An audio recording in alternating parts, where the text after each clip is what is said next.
Ayan mga ka-crypto, pag-uusapan po natin dito ang isa sa mga pinakamainit na balita ngayon dito sa mundo ng digital assets. Kung saan ay may lumabas po na bagong ulat tungkol po sa Stellar at kung paano po ito naghihintay sa isang napakalaking pagbabago sa market. Ayon po sa kilalang crypto commentator na si X-Finance Bull, si XLM ay kasalukuyang naghihintay na ma-flip o mailipat ang switch. Ayan, sa kanyang naging pahayag po dito sa social media na platform na X, binigyang din po dito ni X-Finance Bull ang kahalagahan ng regulatory clarity bilang pangunahing catalyst o tagapagsimula ng mas malawak na adoption para sa Stellar ecosystem. Taon-taon tayong nakasaksi ng pag-unlad sa larangan po ng global payments, tokenization at institutional infrastructure. Pero ayon po sa mga eksperto, ang mga ito ay posibleng magkaroon po ng mas malaking bisa sa market sa sandaling magbigay ang mga regulasyon ng mas malinaw na landas para sa tuluyang pagtanggap ng publiko at ng mga bangko. Kaya pag-uusapan po natin dito ang mga detalye kung bakit sinasabing handa na ang Stellar at kung ano ang ibig sabihin nito para sa hinaharap ni XLM. Ayan, bakit nga ba sinasabi na XLM is waiting for the switch to flip? Ayan. Ayon po sa analyst, ang buong pagbuo o infrastructure ng Stellar ay nailatag na sa nakalipas na ilang taon. Hindi ito basta-bastang project na biglang sumulpot. Ito po ay dumaan sa matagal na proseso ng pagpapaganda ng financial infrastructure bago pa man nagkaroon ng paborableng regulasyon na magbubukas po ng pinto para sa mas malawak na paggamit. Sa aking opinyon, ang technology ay matagal nang nariyan, pero ang pumipigil sa mga malalaking institution ay ang kawalan po ng malinaw na batas. Parang isang kotse na may napakagandang makina pero naka-handbrake pa rin dahil hinihintay ang go signal ng traffic light. Ayon po, sa pananaw ng analyst, ang paglitaw ng tamang regulasyon ang magsisilbing mabilis na pag-alis ng handbrake na iyan. Ang Stellar ay hindi na kailangang magsimula sa zero dahil taon-taon nilang pinatatag ang kanilang network. Para sa akin, ang paghihintay na ito ay hindi nasasayang na oras, kundi isang maingat na paghahanda para sa sandaling magbago po ang ihip ng hangin sa mundo ng batas at saka finance. Ngayon ay ano naman po ang papel ni Jose Fernandez at ng Stellar Foundation? Yan, dito naman po tayo sa ikalawang bahagi. Sa isang opisyal na pahayag at video mula kay Jose Fernandez, siya po ang President at Chief Growth Officer sa Stellar Department Foundation. Kanyang ipinaliwanag ng adoption ng blockchain ay karaniwang tumatagal ng ilang taon bago magkaroon ng biglaang pagbilis sa activities sa loob ng mas maikling panahon.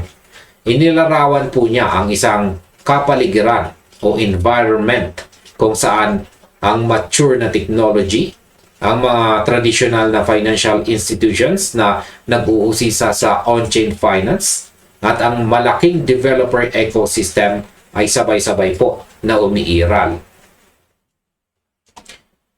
Para sa akin, sangayon ako sa naging pananaw po ni Fernandez dito.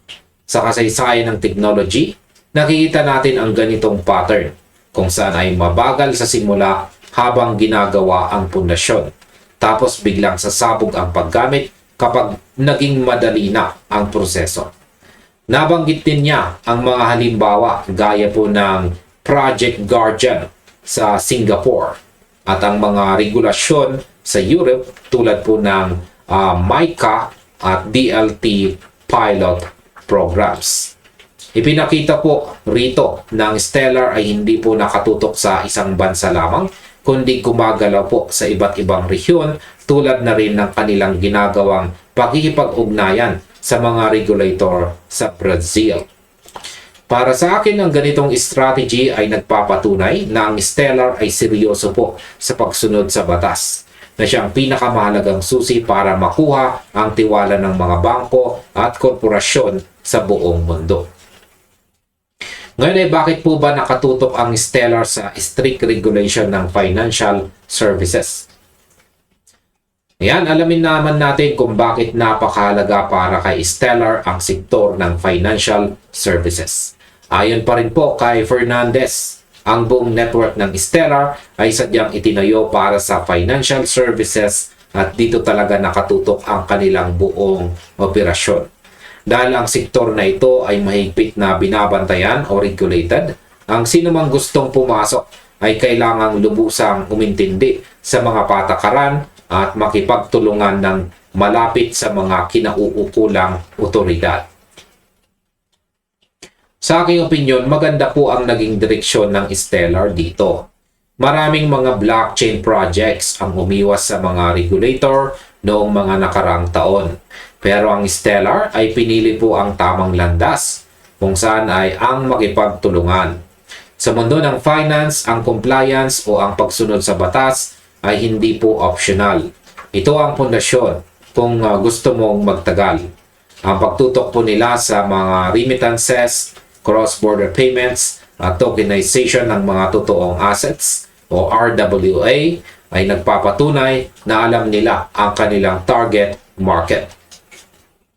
Ayon po sa pananaw ng mga analyst, ang pagsunod na ito sa mga patakaran ang maglalagay sa kanila sa unahan kapag tuluyan ng nagbukas ang pintuan para sa institutional money.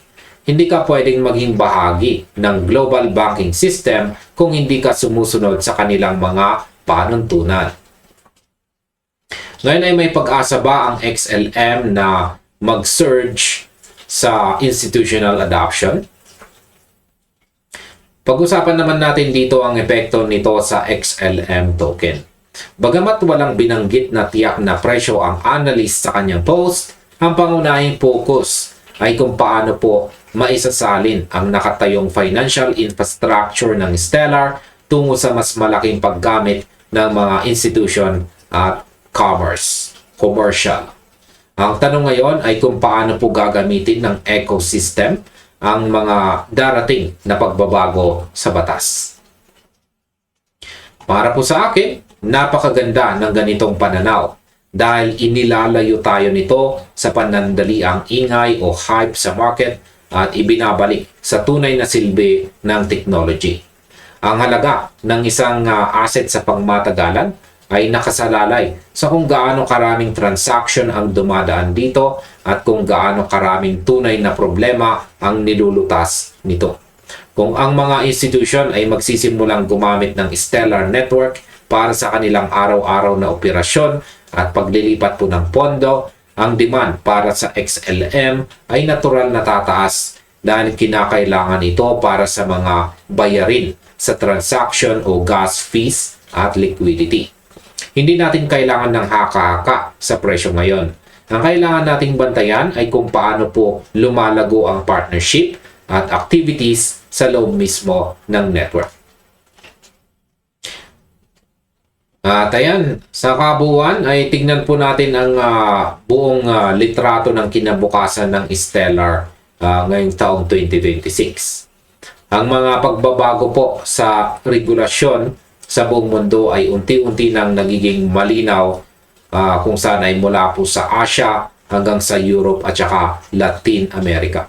Ang mga hakbang na ito ay nagbibigay po ng daan para sa mas ligtas at mas organisadong paggamit ng blockchain technology. Kaya sa tingin ko po nasa magandang posisyon po ang Stellar habang tinatahak natin ang ikalawang bahagi ng taong ito, 2026. Ang paghihintay po sa pag-flip ng switch ay maaaring mga hulugan na malapit na nating masaksihan ang mga unang malalaking hakbang ng mga institusyong matagal nang nagmamasid. Ang pundasyon ay tapos na. Ang technology ay nasubukan na sa loob ng maraming taon at ang mga pakikipag-ugnayan sa mga regulator ay patuloy na pinalalakas. Para po sa mga sumusubaybay o nagbabantay dito kay XLM, ang pinakamahalagang leksyon po dito ay ang pagkakaroon ng pasensya at pag-unawa sa tinatawag nating fundamental growth. Kapag nag-click na ang lahat ng elemento, ang mga project na may tunay na gamit at pagsunod po sa batas ang kadalasang unang lumilipad. At ayan, hanggang dito na lamang po tayo sa video na ito. Maraming salamat sa inyong panonood. Maaring i-check na rin po ninyo ang recommended video natin dito.